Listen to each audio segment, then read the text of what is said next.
Hello, everyone. Greetings and salutations. Welcome back to another episode of the Back of the Pack podcast. I am your host, Kyle Walker. This is Katy. You could probably see Katy because we have a YouTube channel. Hi, Katy. Hi. See, now you get to see what these lovely faces look like when we're recording a podcast. Aren't you thrilled? I get to keep half of mine covered by a microphone, which makes it really great.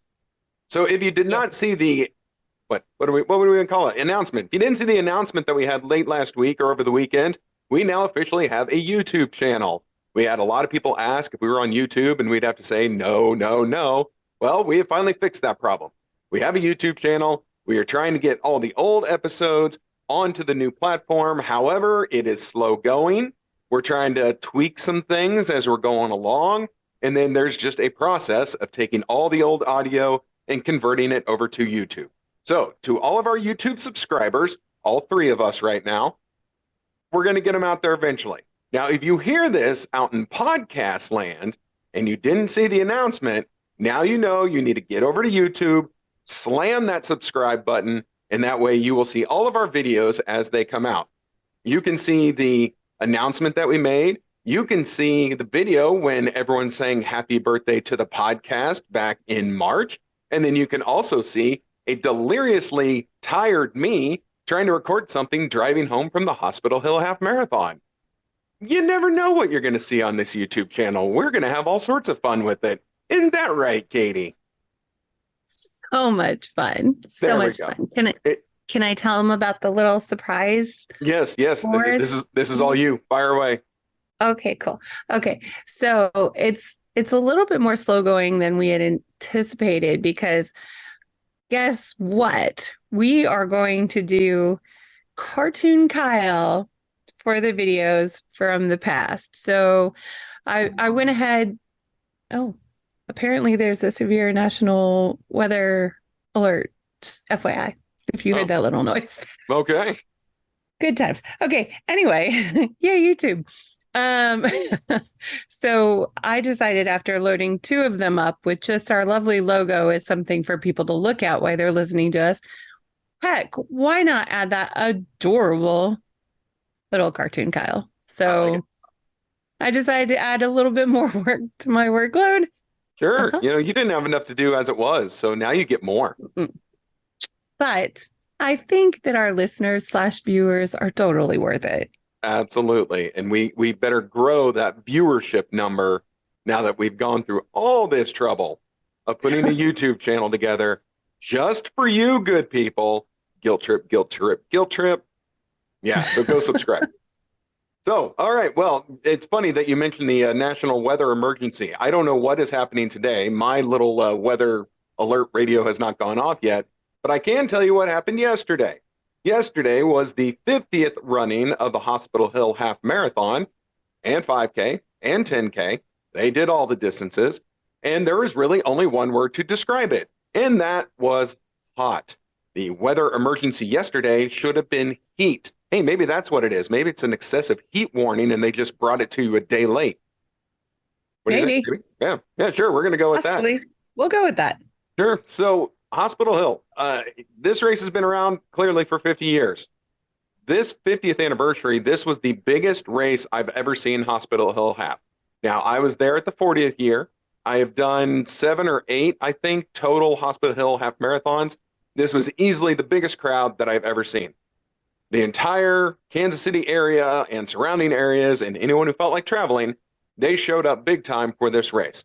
Everyone knows you got the really cool jacket for doing it. I'm actually wearing my jacket right now. If you can see, there's a little Hospital Hill logo. That's It's so really nice. nice. Wish I had tried it on beforehand. Their sizes ran a little big, so this is kind of a baggy coat on me here, baggy jacket, but oh well, somehow I'm going to live. Now, I gotta be honest. I try and be fair. I try and assess things fairly, and no matter what my personal feeling about a race is, we have to call a thing a thing. Hospital Hill had a few mistakes. There's a few whoopsies out there yesterday. Number one was the misspelling of the t-shirt that people paid money for. Whoopsie. Oh, I saw that. Yeah. That made my heart like a little sad. Yeah, as a graphic designer, how'd you feel about that one? Yeah, A that little was sad. that was not good. But even more than that, and this is my one gripe about yesterday's race. And again, if they get really mad at me, I'm sorry. Not that any of them are going to listen anyway. Your aid stations were atrocious. Like you guys, for that size of a race field, for that hot of a day, and for that event period, you cannot have woefully understaffed aid stations who people just, I mean, hey, credit to the volunteers who were there. Thank you guys very much for being there. I'm willing to bet that many people just didn't show up because those aid stations were horribly staffed up to the point, and Katy, you're going to love this one. There was a woman and she was doing all she could. She was doing all she could. She had a pitcher of water, okay, in front of her. With nothing on her hands, she was simply taking her hands, pinching the cup, dipping it into the pitcher, and then setting it on the table for the runners. And she was trying to go as fast as she can. She would just dip the cup, set it on the table, dip the cup, set it on the table. Again, no gloves on. I doubt, there was a whole lot of cleaning the hands going on. It was hot. It was disgusting. Hands probably sweaty. Yeah. That is the state of the aid stations yesterday. I'm not sure people know what a germaphobe I am. Yeah, that's why I thought you'd like this one. That makes my skin crawl. Yeah. It was not good. So I kindly passed where she was at, went further down the aid station and found some water that was just sitting on the table. I didn't see how it got there, and I was able to get a drink there. But yeah, the heat yesterday was excessive. It was so hot. It was so humid. There was not a breath of air in the morning. The wind finally picked up in the afternoon, but didn't do us any good. And the aid stations were a problem. So that is my biggest gripe. If anyone listens from Hospital Hill, I am sure other people have made you fully aware of this situation. And I am willing to bet that it is corrected by next year. Although with it being the 51st anniversary, I somehow doubt that the crowd will be that huge. Word around the campfire was that it was more than double last year's crowd. So that's pretty big. Yeah, that is a good turnout. And I even heard a number thrown about of 7,500 participants. Wow. Yeah, between the three distances, 5K, 10K, and half, 7,500 runners. And again, everyone started at the same time. No wave start, no late start for different distances. Everyone just hit the bricks. So maybe you can kind of understand why the aid stations were a little overrun, but it didn't get a whole lot better even out on the half marathon course where it was just the half marathoners. It was pretty brutal all the way around. There were a couple good aid stations, credit where credit's due. There were some that were running like well-oiled machines, and then there were some with people dipping their hands in pitchers of water and handing you the cup. So let me ask you something. Hit me. So is it better to start like with the waves where it's the 5K, 10K marathon? Like, how does that work for you guys? Is that now most people know that I am not a runner. I strictly produce this podcast. I am not a runner of any kind. So I'm just curious, what would you prefer? Do you prefer the wave or? I'll tell you, I guess it really is going to depend on the size of the race these days. So for many years, when I started running, when it was start time, everyone went. There were some races where maybe the half marathon would leave 15 minutes before the 5K, and that's fine. Then there's some races where everyone starts together. Then there's races, and this is what drove me nuts, and this was my one big complaint with wave starts. If I'm doing a 5K, if everyone is just there for a 5K, you don't need a wave start. I don't care if it's a very crowded 5K. You don't need to start X amount of people, hold other people for 90 seconds or 2 minutes, and then start the next one. No. If everyone is running the same distance, I say go. Start, fire the starting gun, sound the horn, whatever you got to do, turn the timing mats on. Everyone go if it's a one distance race. If it's a several distance race, then I could see it. I could see starting the half marathon at 7, the 10Kers at 7:10, and the 5Kers at 7:15 or whatever. I get it. It's all about congestion. It's all about, how crowded the course is. You'll also have elite level 5Kers slamming into the back of the slower half marathoners. I get that that's an issue as well. I've been out on a million of these races, or at least so it seems. I have never seen it be a big issue on the course, but I understand that the logic behind it is to to keep the flow going, ease congestion, make it easier for faster runners of different distances. I get all that. I'm not a huge fan of wave starts, not really my thing. And if everyone's doing the same distance, then by golly, just fire the gun and go. But I understand as race directors are trying to look at a lot of different things, and this is what they come up with. This is their solution sometimes. And Hospital Hill yesterday decided, you know what, we're all in this together. You guys are all leaving at the same time. It does not matter your distance. Brings me to another gripe, but this is not a gripe against Hospital Hill, so please don't take it this way. This is a gripe against some of our fellow runners, and I know I've made this gripe before. My dearest friends, Romans, countrymen, lend me your ears. We have got to help the newbies to understand that you don't want to just keep moving up the starting corral and getting up behind the elites only to take 5 steps after the starting line and dropping to a walk. That is enough to drive most people absolutely insane. Please always be aware of the pace signs. Almost every race has them. Get lined up with the appropriate pace sign, or big race like Hospital Hill, there are pacers. There are the people who get to run the whole thing carrying sticks with times on them and run with those things the whole time. Please take a fair assessment of your abilities and line up appropriately. And I get it. Anyone listening to this podcast, you're probably fully aware of this and probably share in my very mild annoyance that this goes on. But when you get to big races like this, I was standing there in the starting corral and back against the fence because it was so crowded in there.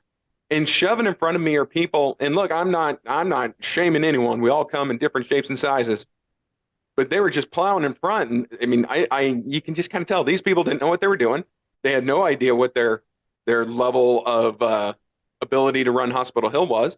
And yeah, sure enough, took 5 steps after the starting mat and just came to a walk. And people are now like slamming into them as, there were faster people behind. So again, I put it as delicately as I can, but just, self-awareness is a beautiful thing in all aspects of life. And so we definitely need to have it when we are getting in the starting corrals of a big race. I don't know if there's a real eloquent way to help people with that. Like in that moment, I wasn't going to say something to them. I wasn't going to, question them. Hey, should you be really moving up there past the 9-minute mile mark, people? You sure about that, Clark? No, I'm not going to do that. But yeah, if there's a really smooth way to help with that, maybe we could help some of these newer runners out. Do you want me to come to these races now and just kind of hand out brochures, and anybody I see moving up, I'll just give them a back of the pack sticker and be like, hey, could you just listen to our podcast and yeah, trust me, it's Kyle give you some tips. Yeah. No, I'm in. I'm in on this. Yeah. All right. Oh, that'd be a great way to really tick some people off. I don't say this as an elite runner. I don't say this as a fast runner. I say this as a back of the pack person. But, even still, you got to know where you're at. You got to know where you're at. And please, pretty please, line up accordingly. And look, there was a time I was guilty of it as well, where I was totally out of my element on where I lined up at a race and quickly learned I have made a terrible mistake. When I was up there at, what was it, the Westport 4-miler, St. Patrick's Day, I watched when you were coming out. There were a whole group of people that had their strollers and stuff, but they were walking with strollers, and there were still a lot of runners that had not been able to get out, including yourself. Mm-hmm. And I, in my head, was thinking, Kyle is gritting his teeth right now, just trying to be a nice person and navigate around these people. So there are 2 things that are the bane of existence for runners: strollers and dog leashes. Because the people who bring the dogs to the races, and again, hey, you love your dog, I love your dog. I love dogs. I am a total dog person. But when those dogs get roaming side to side and they've got a little too much slack on that leash, and then all of a sudden we've got nice tripwire going on for other runners, that's not so much fun. And I'm going to backtrack because I know we have we have 2 listeners who oftentimes are pushing strollers. Mm-hmm. But respect to those 2, because they have never caused an issue that I have ever seen nor heard of. They're fully aware of their situation, surroundings, and capabilities.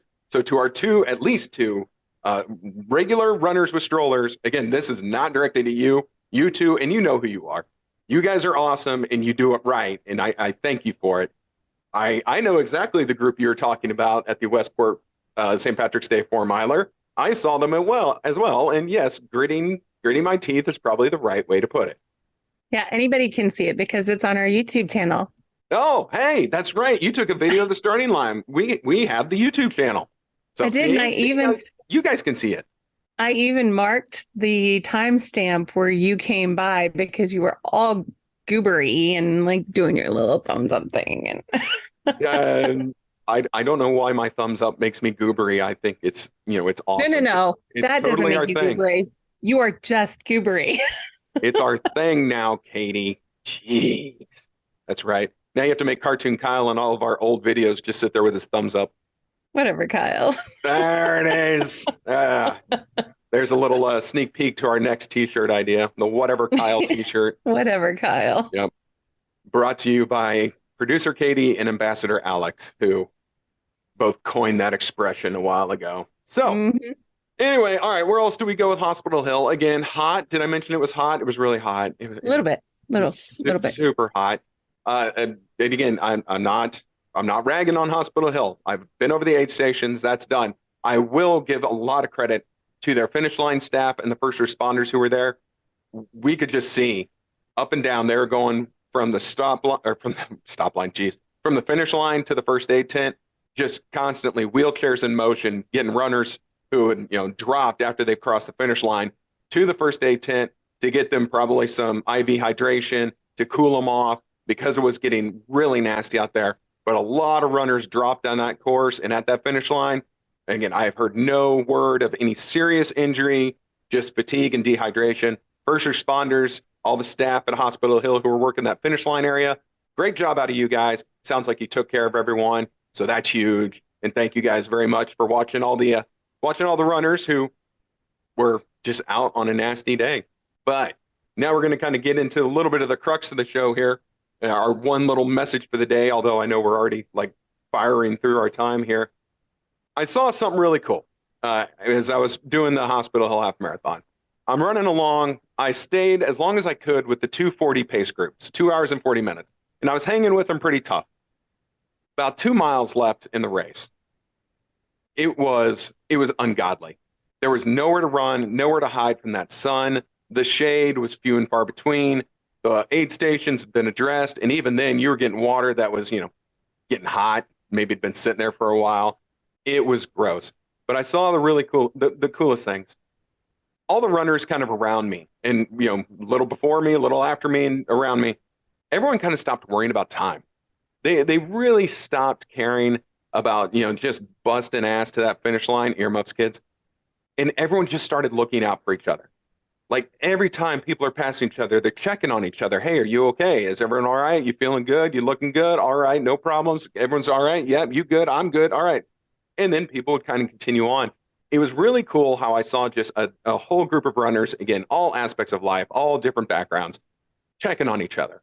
Because you just knew people stopped caring about their time when it got to that certain temperature. You just saw it. Like everyone just kind of dropped down. It's like they powered down almost like a transformer and just started checking on each other.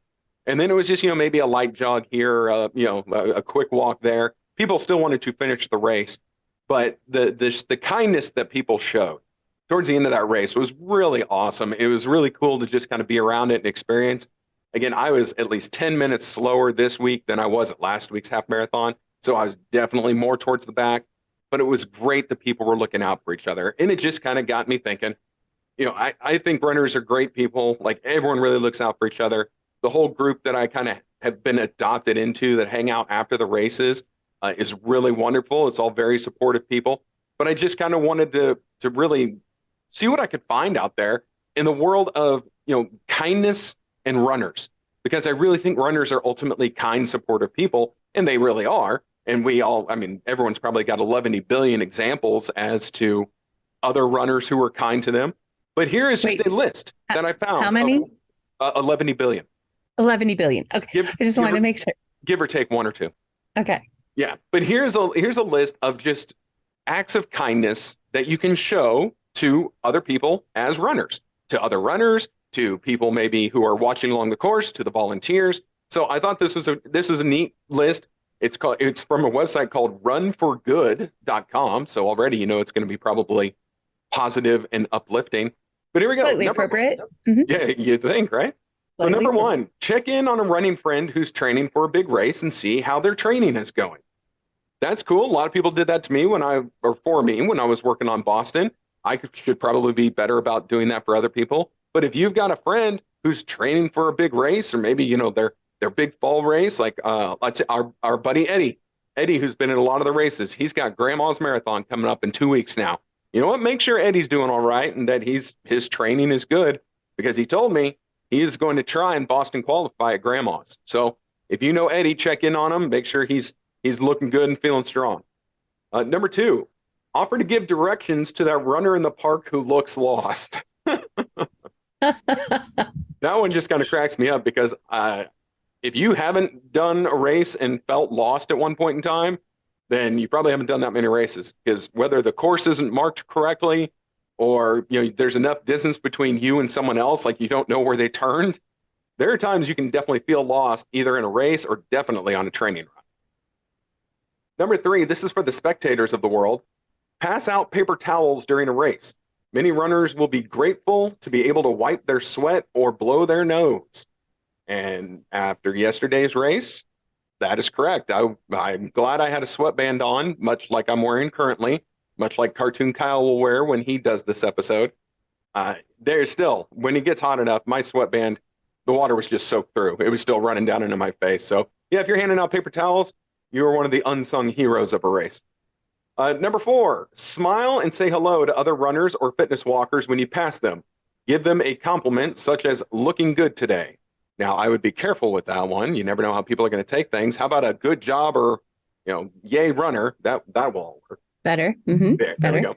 Number five, send a running friend a good luck text or email for their upcoming race. And this is actually pretty cool. I know I race too much that this doesn't happen anymore. But I remember way back in the day when I would have like a particularly big race, and this did happen for Boston, people would text me and just say, hey, you know what? Good luck. Have a great run, do well, thinking of you, whatever. It is nice on race morning, especially when you're kind of sitting there all in your own nerves, to get that kind of a message from someone. Just kind of eases things just a little bit.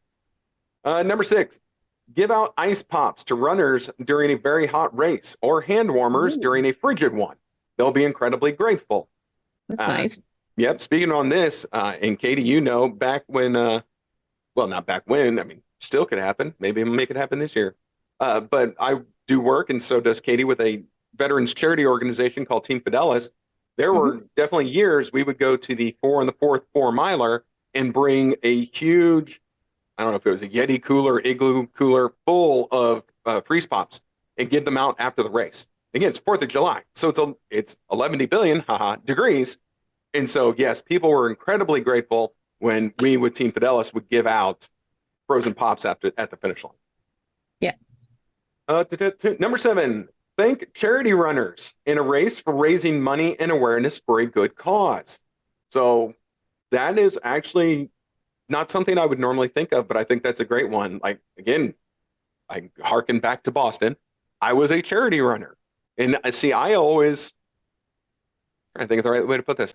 I always frowned upon myself for quote unquote only being a charity runner, because I did not qualify time-wise for Boston. However, the flip side of that is you guys raised a hell of a lot of money for a very good cause. I got to benefit by running Boston, but we all together still did a lot of good, $7,501 worth of good in a community.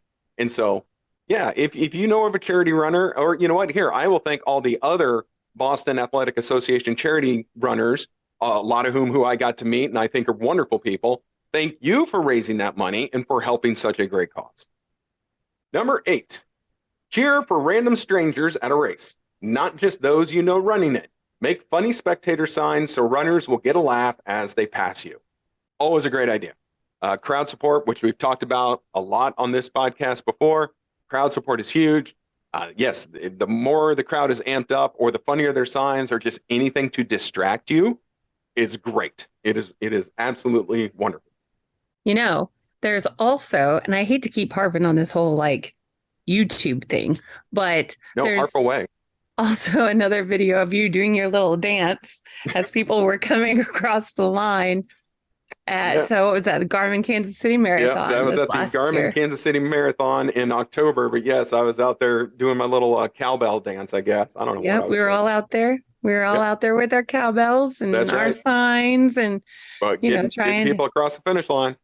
We do love our back of the Packers. We were there for the back of the Packers coming in. So Absolutely right. Number 9, reach out. Well, they have a typo here. Reach out to a running buddy who's injured and upset that they can't run or had to defer a race. Deferring a race sucks. Injury sucks, but it happens. So if you know someone who's on the shelf, maybe reach out to them. Let them know it's going to be all right. Number 10, get to know regulars you see on your running route. Ask the woman walking her dog every morning for her and her dog's name so you can greet her by name when you see her. People that love the seems a sound of little, their own name. that sounds Yeah, a little creepy to me though. I don't, yeah. Again, I didn't come up with this list. I'm simply reading. I get it. You know, what I personally would do, as we've already established, I'm a dog person. I definitely ask the dog's name. So I can say hi to the dog yeah, anytime I run by a regular, but the you person, they know, would kind of have to volunteer it.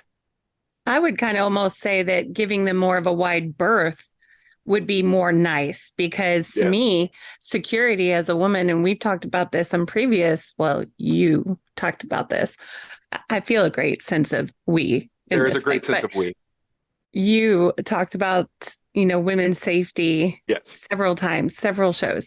And I think kind of, if she wants to come talk to you or if she says something, maybe that's one thing. But like, I feel like giving somebody a wide berth and not necessarily getting in their space would be every bit as kind.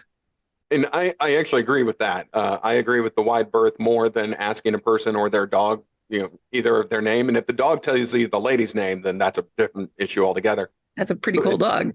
I'll tell you what I've noticed in really since coronavirus, since the Rona, people are giving even more wide berths out on training runs.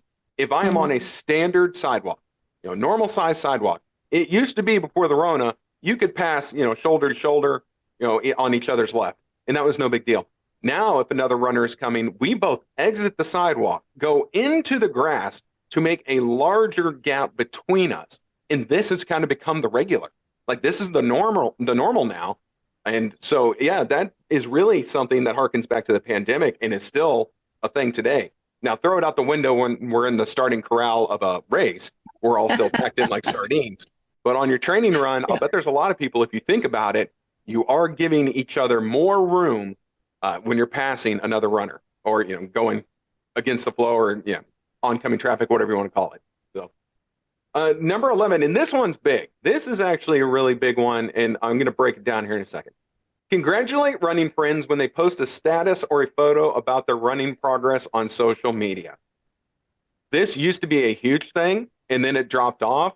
A lot of people get, for lack of a better word, pissy about your running post. And you know what? Who cares?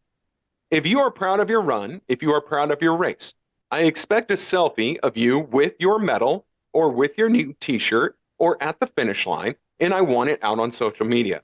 Don't ever feel that the people who maybe gripe at you for posting so much about running, don't ever feel that you're in the wrong. Celebrate every victory you get, celebrate every finish line that you cross, and please don't let someone discourage you from putting it on social media. I am here for it. And I will guarantee that 99% of the people on your Facebook friend list or Instagram followers or Twitter friends or whatever, I bet 99% of them are in for it too. A lot of the people who are against it are the ones who are just jealous they don't or can't do it themselves. So that And is, it's one of those things that on our Facebook page, on our, any of our social media, I know we love seeing that stuff. So oh if yeah, you feel like you can't do that on your own, come over and post it on our Facebook page. We'd love to see it. absolutely. Put it on the Back of the Pack podcast page on Facebook, and you will be shown a lot of love by the fellow listeners and runners And yeah, we're totally here for it. Please do not ever feel discouraged by that one naysayer, that one grump whenever you put your run fee, running selfie, your run fee out there. Or when I do it, it's called a dorky, Goobery. a goobery. Uh, All right, number 12, get to know people in your running group. It can be awkward and intimidating to join a running group without knowing anyone. Make newbies feel more comfortable by being friendly and welcoming. Since this is my first year on the Kansas City Running Club team, I signed up for it, and I'll be real honest with everyone. I signed up for it because it gets me discounts on races. That's why I did it. The benefit of it, though, is I have met a lot of really great running people, and I like now kind of consider myself a part of that team and a part of that community. So just by signing up and meeting more people, I have expanded my running group and my running friendships. And so it actually really is a cool thing. It can be intimidating, and I almost didn't do it, but I did it for one reason, but it has worked out well for me on several other reasons. So it's a good one. Number 13, share your running snacks. If you're doing a long run, a group, or some of you, what the heck? I could just picture you as a soccer mom bringing some Right, oranges. I know. Like I'm going to have a baggie of orange peels. Sorry, they really lost track of their typing abilities in this sentence here. Either which way, it's saying share. Sure. Yeah, I'm going with that. If you've got some stuff and you see someone struggling, share it with them. We runners, and Katie, you're going to scoff at this. We runners are notorious at sharing our goo. Ugh. Ugh. So I'm- uh-uh. goo packs, packs are a thing, and people offer them left, right, and center because ultimately you probably put too many in your little carry-on belt, and so you're trying to get rid of them. You will offer them to other runners. I am always appreciative when someone offers me one, and 100% of the time I will respectfully decline because I hate that stuff. Oh, it's so nasty. I can I know tell you. it helps. It helps when you're running, but here's the problem. It's a very thick substance. And so when you're huffing and puffing and trying to breathe, and then you're trying to get this thick gel down your mouth, like I could only do it when I know there's an aid station directly in front of me so I can wash it down. But I man, can that stuff tell will get you, kind of caught in your throat and it's nasty. I don't want anybody's goo. Nobody. Okay, I want it on record. Nobody needs to ever offer me their goo. Okay. All right. There we go. I don't We're gonna leave that right on there. record. Yep. It's on record. It's there it is. All right, number 14. Thank the volunteers at races. They've been on their feet a long time too. Yes, and we discussed the volunteers yesterday. The ones that showed up worked their asses off. Number 15, I'm sorry, number 16. Congratulate the runners who crossed the finish line near you. Let them know that they helped. Man, they're English. Okay, let them know that they helped you finish and maybe you helped them finish. But you know what? Say thanks. Or not thanks, but say congrats to the people around you. It's nice. Boy, this site, I swear. Number Gone 17. off the rail. Offer high fives to the kids cheering you on or passing out water during a race. High fives are fun. The official photographers in Boston got a fun picture of me like giving someone a high five. I thought that was a good picture. Number 18, organize a running shoe collection drive at your gym, office, or at a race. You can donate the shoes to an organization that collects used running shoes. Some races do that. Number 19, send a thank you email to the race director of a race that you really enjoyed. They often hear complaints, so they'll truly appreciate the positive feedback. That's a very nice idea. I know that our race director hears a lot of griping, but that's long before the race happens. That's William, and please direct all your criticisms to him. Poor Will. Yeah. Thank you, Will. Thank you, Will. You're appreciated. Let's see. Number 20, along the same line, or no, let's see. Number 20, donate your gently used running clothes and gear. Give them to a local charity or offer them to running friends who you know could use them. Again, I like this in theory. There is nothing of mine anymore that you could call gently used. I run these things into the friggin' ground. So, but if that pertains to you, then more power to you. Number 21, respect fellow runners by following the rules of wherever you're running, such as staying to the correct side of your running path or keeping your dog on a leash if you're running with them. Hello, dog leash. Yes, every bit of number 21 I agree with. Number 22, offer to help a new runner with some tips or advice on running gear. or just listen to this podcast. Just tell the new guy to listen to the podcast. See, and we're fine. And you've done them a great service. Great service. Great service. Last one, number 23. Take photos of friends while they're running a race and share them along with a congratulatory note after the race. That's nice. Anytime you can snap a picture of a friend running the race, they'll be thankful. There's actually some really good pictures of me, not that there's many in existence, but there's some that people have taken during the race where like I didn't expect it or I didn't know they were there. When you see the official race photographer, you always either try and pose or you're trying to look real tough and, I'm fine. I'm not tired at all. I don't want to die right now. But yeah, some of the real candid ones that you had no idea were being taken, oftentimes those are the best. So there we go. That's just ways to be kind. Because again, I witnessed a lot of kindness at Hospital Hill with those few miles left while everyone was struggling and just kind of making sure that the people near you were going to get to the same finish line you were and everyone was going to make it upright. So I thought I'd share that, be a little uplifting today. Again, I know I had some gripes about the race, but no race is perfect, except for the Casey Hustle Run coming up September 17th in Overland Park, Kansas. That one will be perfect, and there will be no need to send Will any nasty grams. Isn't that right, Katy? No, but thank yous are always nice. Oh, yeah, the thank yous will be great. Who knows? Maybe people will share them on the Facebook page. You know what? Actually, I bet we will. If we get good reviews, I'm just going to post them, be like, look, our race is awesome. We're going to go with that. So, yes. All right. You got anything else, Producer Katy? Are you ready to put this one to bed? I got nothing, man. There we go. Stick a fork in it. It is done. This has been the Back of the Pack podcast. I'm your host, Kyle Walker. That is Producer Katy. We are brought to you by OKKC Sports. Next weekend, we just have one 5K coming up, the Heroes for Hospice 5K in Southern Overland Park. Hope to see you there. I know there's a few other races going on. So wherever you are running, have a great race. Have a great week of training, and we'll see you next week. Toodles.